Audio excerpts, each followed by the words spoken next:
caramelo, te dio sesti otra vez, ¿verdad? Te dio tremenda golpe. Es que tú tienes que entender, tu mamá está preñada, pero no. Es muy caramelo, es muy manganzón. Quiere teta. Olvídate de eso, olvídate de la teta. Mírame, caramelo. Te estoy hablando, mira, caramelo. Caramelo, hijo de puta. Sí, así se entiende, ¿verdad? Deja de pegarte la cisti. Te estoy hablando, manganzón del yache.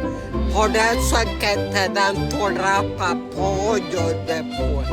Tu mamá no quiere darte más teta. Usted tiene 7 meses. Te estoy hablando, no me oyes. Olvídate. Deja a Sisi tranquila. ¿Ok? Que ya su tiempo caducó.